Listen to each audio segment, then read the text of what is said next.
The laughter in the ballroom sounded like money, soft, rehearsed, and never hungry. Crystal chandeliers hung low, scattering light across gold-trimmed mirrors that doubled the glamour and hid the cracks beneath. The air was perfumed with pride, a mix of champagne, polished marble, and old names spoken like titles. Every movement sparkled, silk brushing silk, diamond bracelets catching the music midair. The string quartet played something expensive, the kind of song that sounds elegant even when no one's listening. It was the Halden family's charity gala, an annual ritual of wealth disguised as generosity. Cameras waited at the door. Waiters moved like shadows, their smiles steady, their shoes whispering on marble floors. And among them was Daniel. He balanced a tray of desserts, perfect little towers of sugar and gold, the kind you couldn't afford to taste even if you worked all week. He moved carefully, each step a quiet act of discipline. His white jacket caught the chandelier light for a moment, and he looked almost like he belonged. Almost. He stopped near the center of the room where Richard Halden, the host, stood surrounded by applause.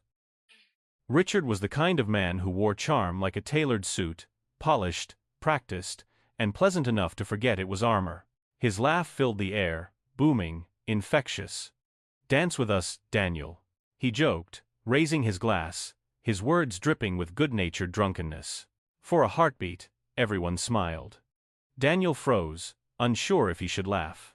Then the sound came from behind Richard, high, clear, and cruel. Isabella Halden, Richard's only daughter, young and beautiful in a white gown that shimmered like frost, stepped forward with her champagne glass poised just below her lips. "Oh please," she said, half laughing, half disgusted, "I don't dance with staff." The words sliced through the music like a string snapping on a violin. Every head turned. The tray in Daniel's hands wobbled. He caught it just before a glass fell, his knuckles tightening white against the silver. The silence pressed down like a ceiling too low to breathe under. Someone coughed to break it, but it didn't work. The quartet faltered mid-note, the melody dying without grace. Even the chandeliers seemed to dim. Isabella stood tall, mistaking cruelty for confidence. Her friends smirked behind their glasses, whispering into the silence she created. Daniel straightened. His eyes met hers for just a second, not long enough to challenge, but long enough to make her blink. There was no anger in his face, no plea, just something quiet and unbreakable. Then he lowered his gaze, bowed slightly, and said, "Of course, ma'am."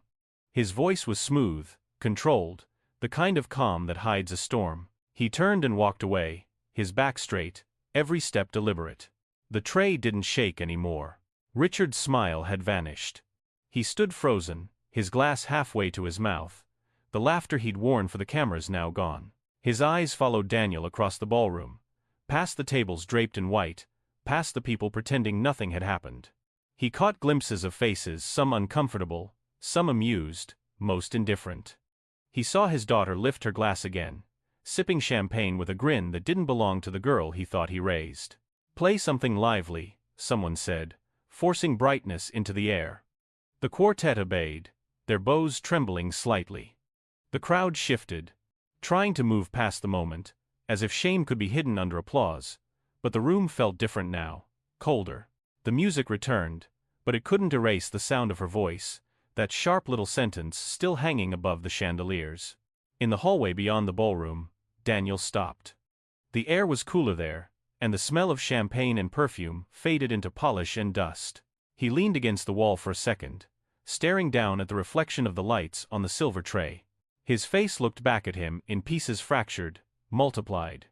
His chest rose and fell once, twice, then steadied. He whispered something only he could hear, a word or a prayer maybe, then pushed off the wall and walked toward the kitchen. He didn't slam the door, he didn't cry, he just kept moving. Inside, another waiter glanced at him, then quickly looked away. The chef said nothing, though his knife slowed for a second. The silence in the kitchen was heavy but familiar, the kind that fills spaces where people work hard and know better than to speak truth too loud. Daniel set down his tray, rolled his sleeves, and went back to work. Back in the ballroom, Isabella had already forgotten. She laughed again, louder this time, performing for the friends who adored her arrogance. The orchestra swelled, and she danced with a young man in a navy suit who smelled of cologne and confidence. Around her, The night carried on as if kindness were an optional accessory. But at the far end of the room, Richard Halden stood by himself. His drink was untouched now, his smile hollow. He looked at his daughter, the way she twirled, the way people watched her, and something inside him shifted. He had spent his life building walls made of wealth, thinking they protected his family. Now he saw they had only trapped them. He thought of Daniel, his quiet dignity in the face of humiliation. He thought of the words his daughter had thrown like stones. "I don't dance with staff." He remembered his own father, a man who had worked his way up from nothing, who once told him, "Never forget the hand that serves you, because someday, you may need it to lift you." Richard felt that memory hit like thunder under his ribs. The music swirled again, loud and empty. Guests clinked glasses and called for speeches. He smiled when he had to, but his mind wasn't there. It was following the image of Daniel's bowed head, his steady walk, his silence that spoke louder than anyone in that glittering room. The party went on. Laughter filled the corners again, but Richard felt the ground shift beneath the polished floor. Something cracking quietly under all that shine. When the lights dimmed and the final toast rang through the hall, Isabella basked in the attention, radiant and unbothered. But her father didn't raise his glass. He couldn't, not after what he'd seen. Because beneath the music, beneath the noise, he heard the truth whispering, the kind of truth that changes everything once you finally listen. Daniel finished his shift that night without another word. When he stepped out into the cold air behind the mansion, he looked back once at the glowing windows. The laughter inside spilled into the dark, sharp and distant. He took a deep breath and let it go, watching the mist leave his mouth like a ghost. The night was quiet, honest.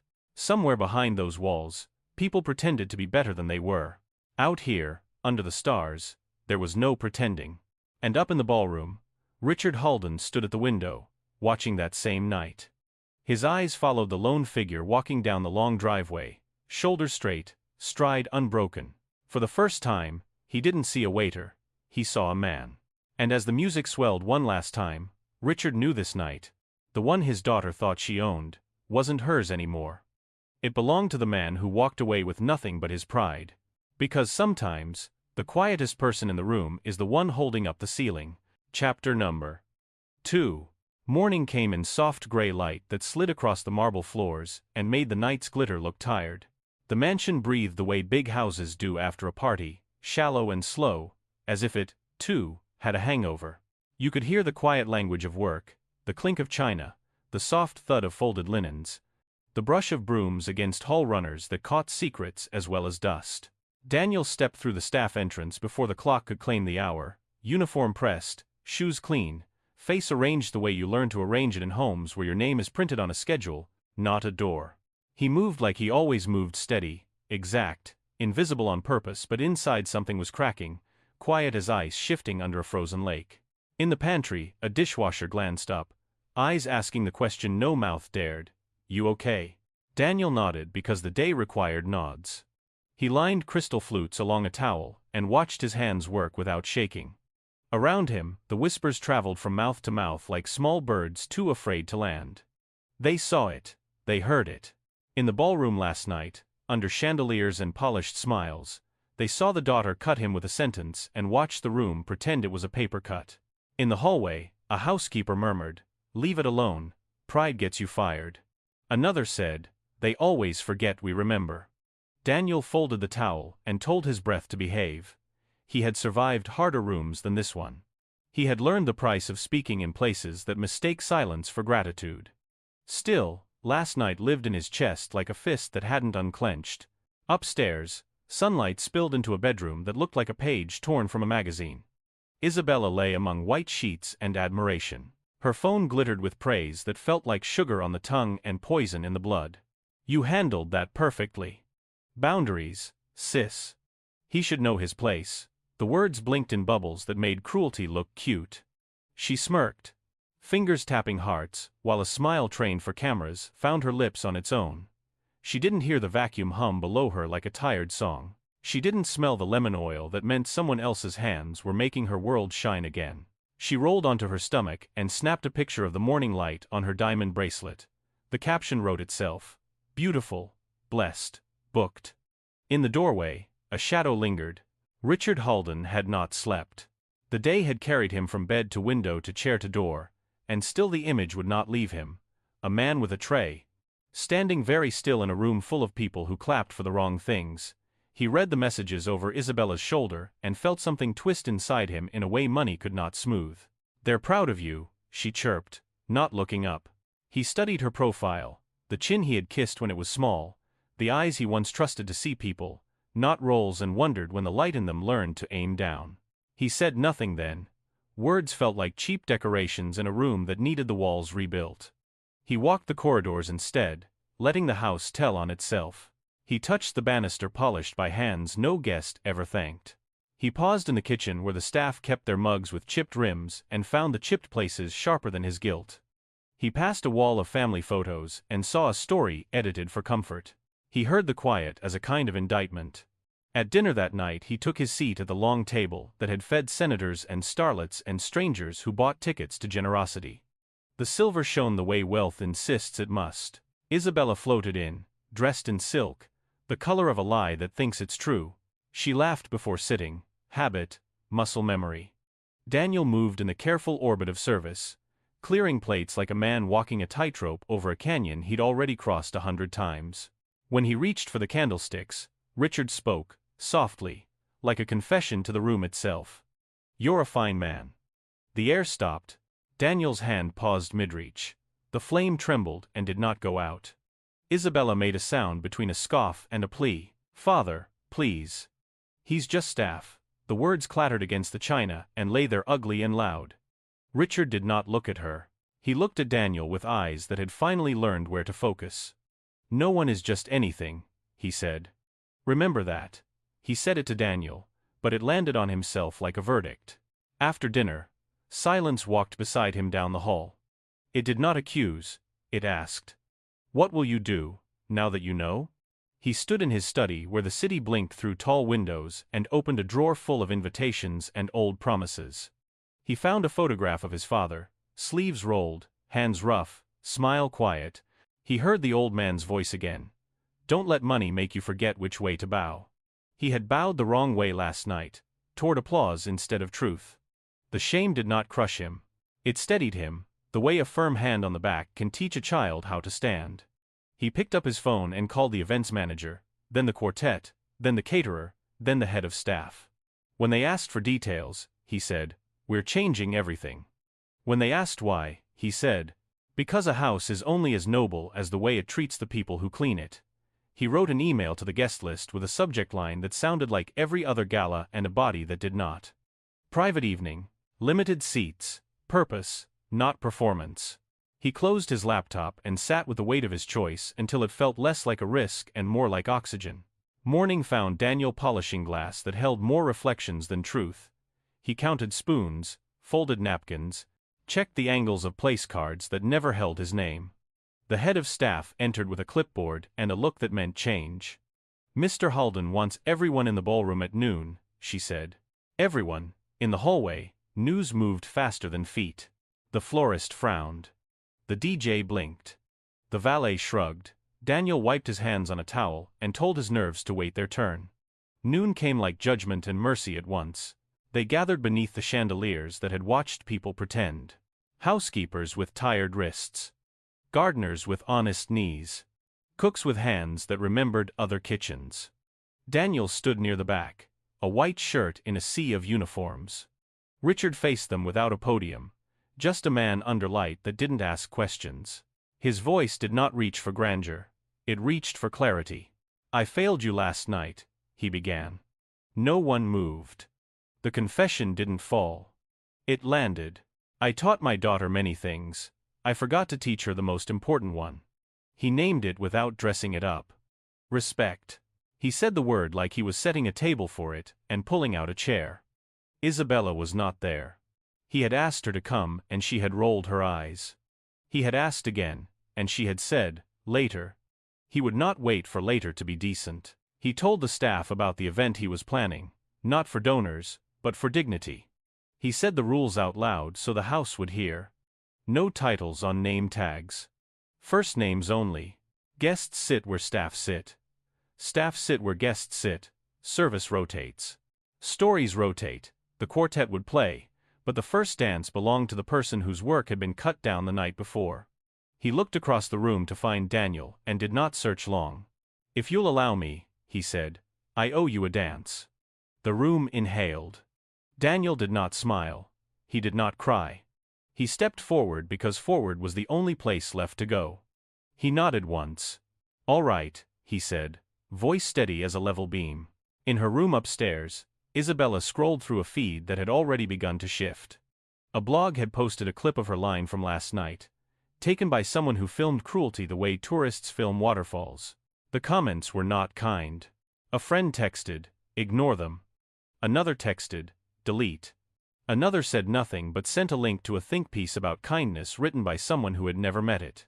She hurled the phone onto the bed and stared at her reflection. For a moment, she didn't recognize the girl in the glass. She heard music from below, faint, just a piano finding a key. She pressed her palm against the mirror and felt nothing but cool. Pride rose, thick and choking, then a crack ran through it, hairline thin, spreading from a place she couldn't name. Downstairs the planning began to beat like a drumline under a parade. The florist swapped winter roses for wildflowers that looked like they grew where money never walked. The caterer passed around menus to the team and asked, "What do you love to cook that's never been ordered here?" The head of staff printed name tags with no titles. The quartet rehearsed a song that did not belong to donors. It belonged to anybody with a pulse and a memory. Richard stood in the center of all that motion and felt something dangerous and good, hope without permission. He rehearsed a few words in his head, then threw them away. He didn't need a speech, he needed to mean it. Night came sooner than the day expected. Lights warmed the ballroom into a softer place. The doors opened to a smaller crowd than usual, less glitter, more curiosity. A few guests had declined with excuses that smelled like fear. Others came hungry for the feeling they posted about, but rarely touched. They found seats not by status but by chance and tried it on like a new coat that fit better than they'd thought. In the side corridor, Daniel stood with his palms flat against the cool of the wall, teaching his lungs the slow dance first. Step, breathe, step, breathe. He thought of his mother's hands on his shoulders at 12, showing him how to sway without apology in a church basement where Joy borrowed the floor on Saturday afternoons. He thought of the sentence that tried to shrink him and how it had shrunk itself instead, small enough to slide under a door and leave. Richard waited at the edge of the light, eyes on the staircase. Would Isabella come? Would she watch? Would she learn? He felt the old fear crawl up his spine, the fear of losing face, of losing friends, of losing the story he told about himself. He let it pass through him like a draft under a door. He straightened his jacket and stepped onto the floor. The pianist lifted his hands. The room leaned forward. At the top of the stairs, a figure paused, one hand on the rail, the dress white as a truce not yet signed. The first note hung in the air. Richard extended his hand into the space between what they had been and what they might become, and the whole house held its breath, waiting to see which way the night would turn. They arrived expecting glitter. They arrived expecting the old dance of power dressed as kindness, expecting champagne that never runs out and small talk that never grows teeth. The valet opened doors, and diamonds spilled out onto the steps like daylight. The same chandeliers glowed, but the room did not feel the same. Something in the air had shifted, quiet but sure, like furniture moved an inch and the house remembered a different shape. The first guests paused at the threshold and frowned without meaning to. The servers by the entrance wore the same tuxedos as the guests. The shine matched, the satin lapels matched. The fit matched, even the shoes said equal tonight. Name tags sat on a linen-draped table, simple rectangles with only first names printed in clean black. No Mr., no Doctor, no chair of anything, just Ava, Luis, Daniel, Richard. The hostess smiled and handed them out without apology. People who usually collected titles like pearls felt their fingers hesitate. Someone chuckled to break the tension and asked where the place cards were sorted by donation level. The hostess nodded toward the ballroom, where round tables waited with candles and bread and no hierarchy. "Sit anywhere," she said. Like a dare. A ripple moved through the crowd, a hush that wasn't quiet so much as careful. This was not the usual show. The waitstaff did not take trays. They took chairs. Gardeners with clean shirts sat beside lawyers with cufflinks heavy as coins. Housekeepers with new lipstick sat beside donors who could name a museum wing like a child. The quartet tuned their strings while eyes adjusted to a room that refused to bow in its old direction. At one table, a woman in a sapphire gown introduced herself to a man she had seen 1,000 times and never truly seen. He told her his name and how long he'd fixed the fountains that made her photos pretty. She told him her name and didn't add the firm. At another table, a teenager in a spare tux, son of a cook, reached for a roll and caught the smile of a tech investor who suddenly looked his age. Whispers tried to grow into laughter and then thought better of it. Some guests smiled like they understood. Some smiled like they were being watched. Some didn't smile at all. Isabella walked in later, not the last, but close enough to cast her entrance like a net. The dress was white again, brighter now under 100 small lights. Her hair fell in waves that said nothing could touch her. Phones tilted. A few friends swooped in for air kisses and tiny questions. "What is this?" she whispered, a crease in her brow that ruined the picture. "Where are the servers?" The hostess gestured to the tables, and Isabella's eyes followed the line and landed on a face she knew. Daniel sat at the far end beside the florist who tied bows so perfect they made strangers sigh. He wore a black tux that caught the light like a new language. His name tag read Daniel, not staff, not service. Not the job instead of the man, just Daniel. He rested his hands on the tablecloth, answering questions from an older couple who looked like they could not decide whether to be charmed or corrected. He listened the way people listen when they have had to fight to keep their ears open. Isabella felt heat rise under her collarbone. She did not know whether it was anger or shame. She straightened her shoulders until both fit back into pride. Richard stepped out, not introduced, not announced, just there at the center of the floor that saw too many shows and too few truths. He wore a tux like everyone else and a name tag like everyone else. Richard. His hair held its gray like a medal won the hard way. He tapped the microphone once, not to demand silence, but to check if the room remembered how to hear. "Good evening," he said, and the sound fell clean without echo. "Tonight," he continued, voice steady as a measured pour, "we change places." A crease of murmur ran across the tables, small waves meeting in the middle. He let it pass, let it settle. Somewhere along the way, we forgot that titles don't measure worth. Somewhere along the way, we started believing rooms like this belong to some of us and not all of us. So, tonight, we begin again. He didn't sell it with a joke. He didn't soften it with a smile. He turned, searching with his eyes like a man looking for north, and found Daniel. Even from a distance, even under all that light, Daniel looked like himself. Calm in a storm he did not create. Richard lifted his hand and extended it, not high like a command, not low like a secret, but level. "Would you give me the honor of a dance?" he asked. No flourish, no apology. Just the sentence standing on its own legs. The sound that followed wasn't quite a gasp. It was that moment a room exhales what it's been holding for too long. Daniel didn't rise fast. He didn't let the chair scrape a single harsh note into the evening. He glanced at the people at his table, and each one nodded, a circle of small permissions, a prayer without words. He stood. The tux held his frame like it had been cut with respect in the seams. He walked the distance slow, an aisle made of eyes and doubt and hope. The quartet read the air like weather and chose a song that sounds like a second chance. The first violin found the note that belongs to beginnings, and the rest followed. On the edge of the dance floor, hands reached for hands, Richard's palm open. Daniel's palm steady, fingers met. The grip was not tight. It didn't need to be.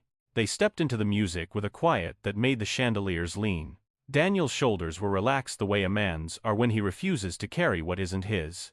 Richard's chin lowered, a bow without theatrics. Left, right, turn. Steps simple enough to respect the moment and complicated enough to honor the years that led to it. The tuxedos matched. The name tags matched. What didn't match was the story people brought with them. It began to change under their feet. Cameras found them, because cameras always do, but the men did not dance for cameras. They danced like men who understood that a small circle of floor can hold a nation's lesson if you let it. The quartet's melody rose and painted the air gold. A busboy in a borrowed suit lifted his phone and then put it down. Some things you record with your eyes and give to your children later as a story. The florist cried into her napkin and then laughed at herself.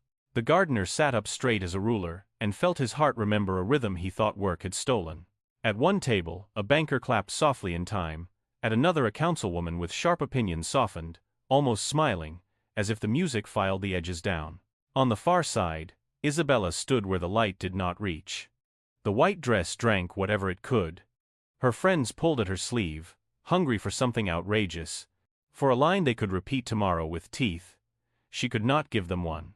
Heat surged to her face. She thought of the sentence she threw like a coin in a fountain and who had been forced to catch it. She thought of the viral clip that put her meanness on loop for strangers to devour. The dance in front of her did not accuse, and somehow that stung more. Her father looked up once across Daniel's shoulder and found her eyes. He didn't flinch. He didn't ask, "Are you watching?" His gaze said the thing his mouth had failed to say before. "This is the man you turned away. This is the man who carries what money cannot buy." The words landed without sound, and still they thundered in her chest. The song shifted key as if the room had decided to climb.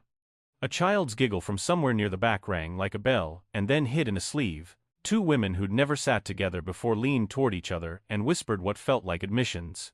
A chef who could feed a city on a dime tapped the table with a spoon, keeping time because rhythm is older than status. Even the chandeliers seemed warmer now, their crystals softening into stars that did not care who owned them. Daniel moved with a grace only practice breeds, the kind you learn in small kitchens and church halls and sidewalks that teach balance when the world is uneven. Richard followed, not perfectly, but with humility, and that made it beautiful. The last notes did not crash. They hovered, then rested with the care of a hand laying a coat over someone sleeping. Hands let go, the floor held a silence that glowed. Richard lifted Daniel's hand once, not like a prize, but like a name spoken right. Applause began at the edges, hesitant, then sure, then rising into something that felt earned. Some clapped because they knew, some clapped because they finally understood, some clapped because the body betrays the heart and will cheer before the mind allows it. Richard kept the microphone in his other hand, and when the clapping thinned to breath, he spoke without needing to raise his voice. "My father taught me to pay attention to the hands that feed me," he said. "I forgot. That's on me." The confession did not wobble, it stood. Tonight is not a performance, it is a correction. If you are here to be comfortable, you may be in the wrong room. If you are here to learn, sit with someone whose work you benefit from but whose name you do not know. Start with Daniel, he added, turning with a small smile that did not ask for forgiveness and did not expect applause. Daniel gave the smallest nod and returned to his table, where space had opened for him as if the table had grown its own decency. A swell of voices rose, not loud, but layered. Servers turned guests began to tell stories that knew all the back doors to this house. Guests turned listeners began to ask questions without sharpening them into weapons. The dance floor remained open, an invitation more than a stage. Isabella took one step forward and stopped. Pride hooked her ankle, shame tugged the other. She watched the gardener lean toward a councilwoman, watched the busboy grin at a philanthropist as he described the best spot in the city to watch the sunrise. If you don't have a balcony, watched her father let someone else finish a sentence for him. A camera near her caught the edge of her face and the decision battling there. She flinched away from the lens and stared at the floor that had held her like a pedestal all her life. It did not tilt now. It waited. The quartet eased into another song, more lively, an old tune that remembers how joy can be serious work. Couples formed across lines that never should have existed. Two housekeepers waltzed with the ease of women who dance while mopping and make it look like art. A donor with new humility stumbled and laughed, then tried again. In the corner, the events manager wiped a history from her eyes and marked in her mind how to make this permanent, not a stunt. Richard spoke to a young man whose shoes still remembered years of walking buses instead of cars. Daniel listened to an old woman describe the first day she cleaned this mansion and how the windows used to whistle when the winter came. He held her story like a coat and helped her into it. And there, on the margin of it all, Isabella lifted her chin because habit is a stubborn river. She started toward the center, then paused again, caught by a reflection in the dark window that didn't flatter. For a split second she saw not a princess at court, but a girl alone at a party thrown for everyone else. She took a breath that sounded like a choice. She stepped. 1, 2, 3. Not far, just enough to leave the shadow. Just enough to be seen by the light she hadn't earned. Richard's face lifted, hope flickering like a candle testing a room for drafts. Daniel turned, not expecting, not asking. Simply there, the way a steady thing is. The camera swung to follow her, lenses hungry. The quartet's melody curled around the moment like a question mark. And in that held breath between what pride wanted and what grace demanded, the night hung on the edge of itself, waiting to see which way her next step would fall. The clip spread like fire in dry grass. Phones lit up in kitchens and cabs, in late-night buses and quiet bedrooms where people watched with pillows over their chests. Headlines marched across screens like trumpets. Millionaire dances with his waiter to teach his daughter a lesson. The music in the video was soft, but the message was loud. Comments bloomed. People called it brave. People called it overdue. Some cried in the light of blue screens and didn't know why until they remembered a time they were told to know their place. But inside the Halden mansion, where the video had been born like a storm breaking, the air went strange. It was not applause. It was not anger. It was the kind of silence that arrives when truth has entered the room and sat down at the table uninvited. Richard moved through his own house, like a guest who had just learned the rules. He said good morning to the staff by name. He learned 2 names he had never asked for and said them again until they felt right in his mouth. He peeked into the ballroom and touched the floor with the sole of his shoe like a man greeting an old friend after a fight. He looked for Isabella, but she avoided him with the grace of someone who has practiced looking away. She ate breakfast at odd hours, went out at dusk, came home when lights were low. When he passed her in the hallway, she smiled the way people smile in photographs that lie. He did not force a talk. He let the silence work on her the way it was working on him. The video did what videos do. It spun into stories. Reporters called. Producers called. A magazine asked for a shoot that would put father and daughter back under the lights together, sequins and forgiveness. Richard said no. This wasn't a show. He started meeting with the events manager instead and made simple changes that looked small and felt big. Better pay. Real breaks. A suggestion box no one had to fear. He asked Daniel to join a weekly meeting and hated that he needed courage to ask. Daniel nodded once, a yes that neither bowed nor boasted. They stood beside the coffee machine like 2 men at a bus stop and talked about schedules and steps and the 1,000 small things that make respect real. Wordless trust began to build a scaffold between them. It rose slow, steady, true. Isabella watched from the edge of her own life and found out edges are sharp. People she used to drink with sent messages that tasted like dust. Some loved the drama and wanted more. Some loved the fall and hoped for more. She held her phone and scrolled through strangers' opinions about her heart like they owned it. She scrolled until her eyes burned, then turned the screen face down as if that could turn her past. When she closed her eyes, the ballroom came back. Not the dance she had tried not to watch the dance, though she had seen enough to know it would live in her a long time, but the moment when her father's eyes found hers. No anger, no speech, just a look that held up a mirror. That look had followed her into sleep and sat at the foot of her bed like a quiet guard. By the 3rd day she was tired of dodging it. She was tired of the click of her heels pretending to be confidence. She was tired of the kind of pride that keeps a door locked even when you are the one freezing outside. Late afternoon laid gold across the garden, the kind of light that turns even stone gentle.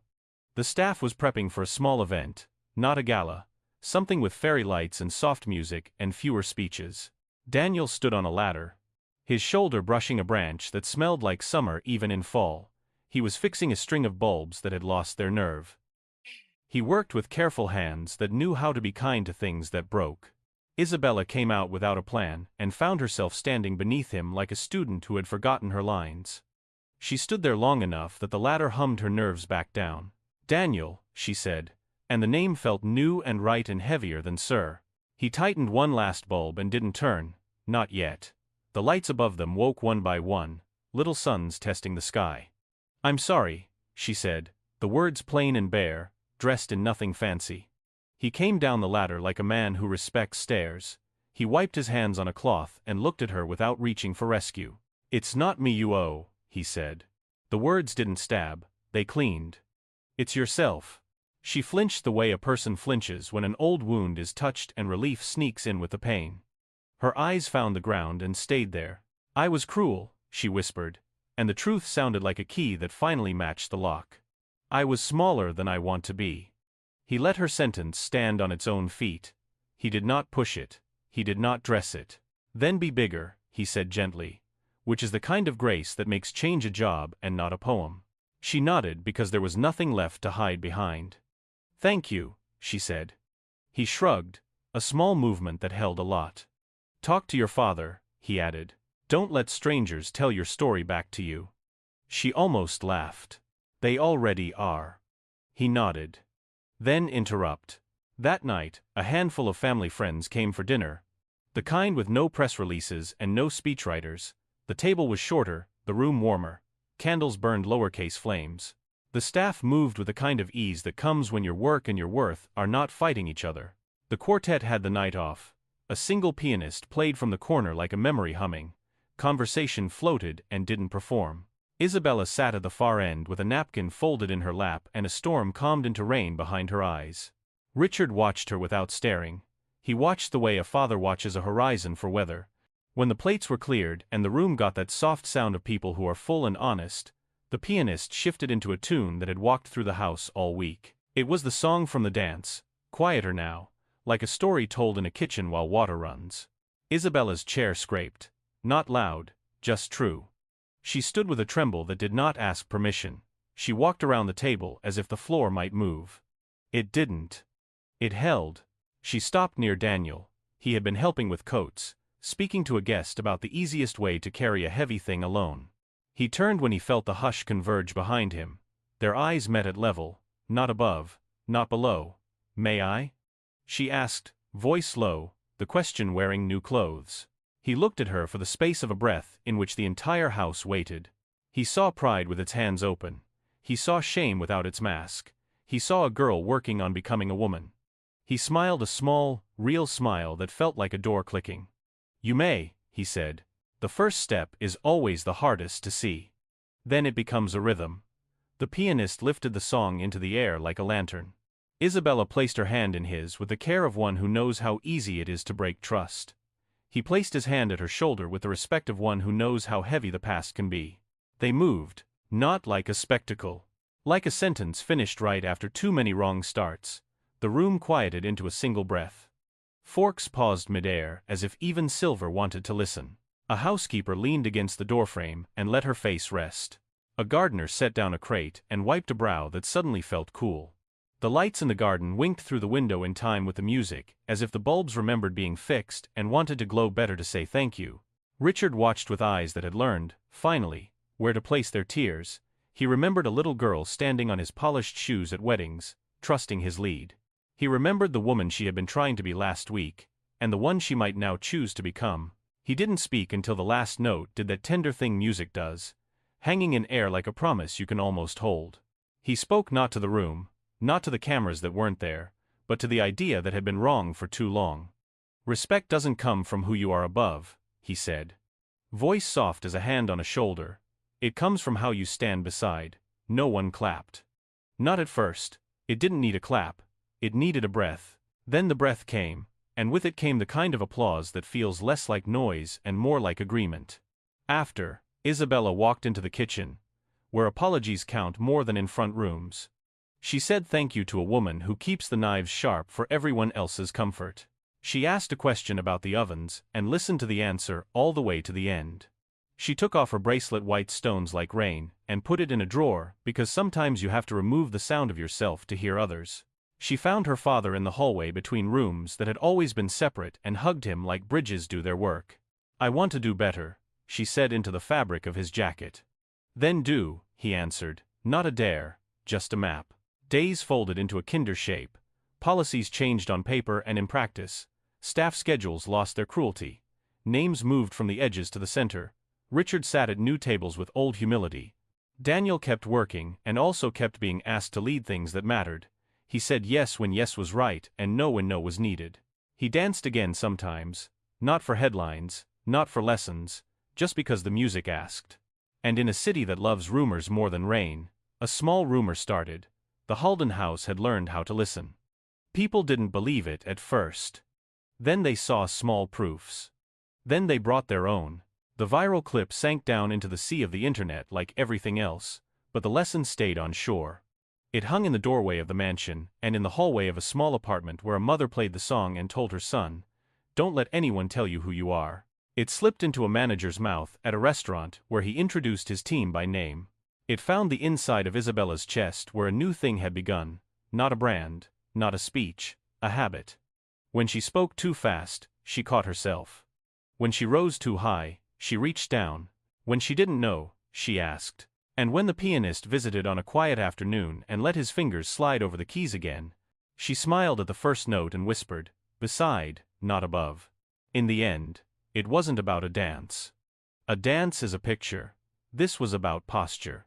About how a heart stands in a room. About who we become when no one is watching and who we choose to be when everyone is. Dignity isn't loud. It doesn't need a microphone or a marble floor. It is a simple thing with a spine. It is a hand offered palm up. It is a name spoken right. It is a step made toward, not over. And when it moves through a house, through a family, through a city, it leaves the same proof everywhere it goes. People standing side by side, taller than they were when they stood alone.